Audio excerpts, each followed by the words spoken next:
Welcome, Adam. Thank Director you. of Operations for Natural England.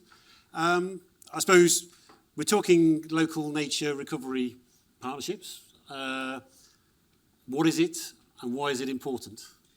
Yeah, thanks, Darren, and great to be here today. I don't know if anyone else has ever had imposter syndrome, but it's just fantastic to be around so many knowledgeable and informed people this morning. So, welcome any thoughts and opinions as we speak too. I just wondered if we could have a quick show of hands first, actually. Like, who's heard of the local nature recovery strategies? Great, and keep your hands up if you've been involved in them. Great, and you understand them.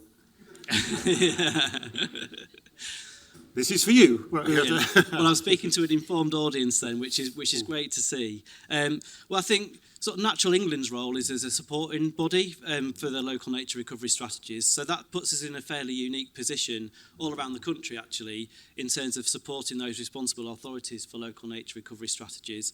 And I think they're really the opportunity to make some of this, what we've been talking about, real, sort of locally focused plans and strategies that really help stitch together some of the competing demands and issues that we've got, that we've talked about this morning. And we've talked, I suppose, this morning around the need for transformational change. And the need for it, we heard from Julian about long-termism as well. So the only way you get that is by having people involved. So from your perspective, Natural England's perspective, why do you think it's essential that people get involved early on and stay involved? I think any conversation about partnerships that I've ever had, I've 20 years at the Environment Agency and about 18 months at Natural England, early engagement is always key. I think of Natural England sometimes as in its regulatory role and providing consents and licences. The sooner you engage us in those conversations, the more likely it is we can help, advise and support in a really constructive, positive way. The later we get involved, and it's the same for anybody, the more likely it is we'll come up against someone seeing blockers or issues that then make it harder to make progress. So I think that's why it's so important to get involved early in those conversations. I mean, Natural England has got a really strong strategic vision now as well, which I think is still getting out there. We're government's advisor on nature, obviously, but we're advocating that investing in nature generates prosperity. We've got an ambition to be high nature, low carbon, and like we said this morning, we need strategic solutions at scale and in partnership. No one organisation or group can do this on their own, and that's really what local nature recovery strategies are all about. We're really excited about them. We think they could be a bit of a once-in-a-generational opportunity to start bringing some of this stuff together. And as one of the statutory agencies of government, other statutory agencies are available. And we know that the local nature recovery strategies are a key mechanism for government. And how do we kind of help to deliver the aspirations of the 25-year Environment Improvement Plan? So this Midlands Forest Network has a pan-regional perspective. So on that, where do you think the opportunities are? And how do you think the strategies can help those regional strategies to deliver? Yeah, it's so broad, isn't it? But, I mean, nature markets are just critical to meeting those environmental improvement targets, aren't they? Government's got a target of £500 million of private sector investment by 2027 and £1 billion by 2030. I had to read those numbers a couple of times to make sure I got that right before I read them out loud this morning, because they are, that's a step change, I think, in terms of the ambition, and things like the Montreal Agreement last year really helped drive some of that and set that ambition in motion. And we need it to bridge that gap between the currently available public funding and third sector funding that's there, and bridge that gap to what we need. We've talked about what nature needs today, but a vibrant economy needs a healthy environment, and we're really keen to keep pushing that message. So I think local nature recovery strategies are an opportunity to start linking up within local authorities, for example, that conversation between health, nature and the environment, and really starting to make it part of the economic plans for growth in local areas. Because although we're talking about the Midlands Forest Network here, I think things happen locally, and the network's got that opportunity to sort of take that pan-regional view and join up between those administrative boundaries.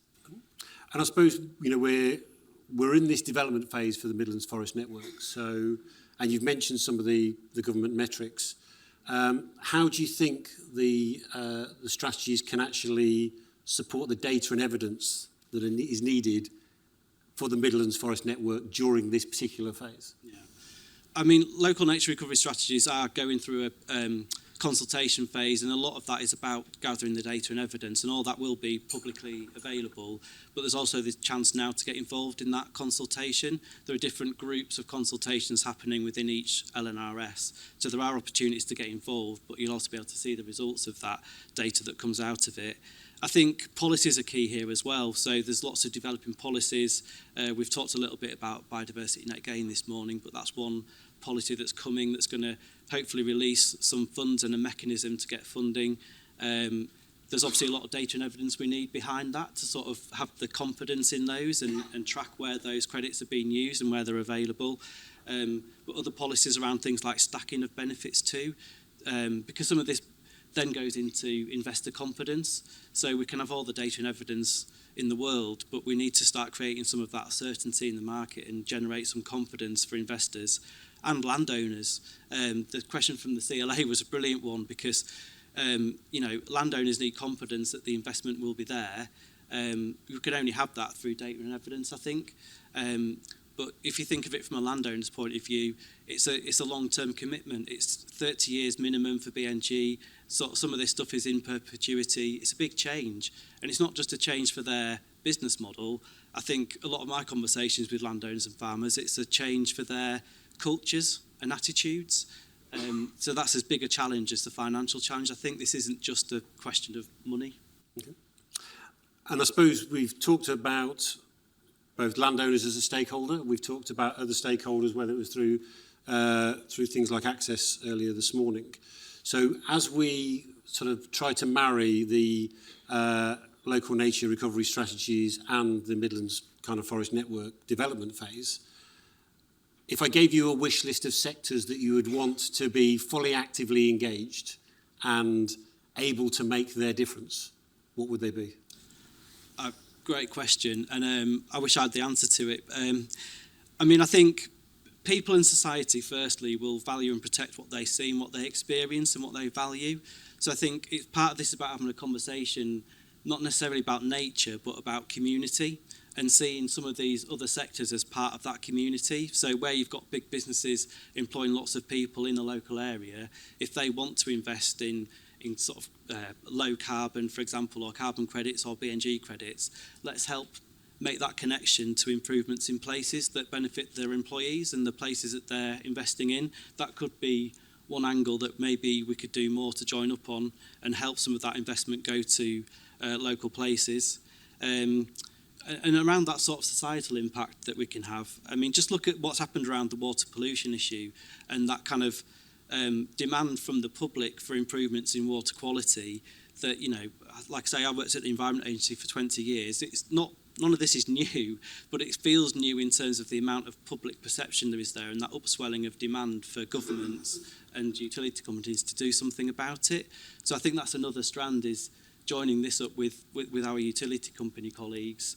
Severn Trent Water, for example, have got some really ambitious targets for habitat creation, and they've got some money behind that too. So, we need them involved in that local nature recovery conversation if we're going to make that difference and join it all up.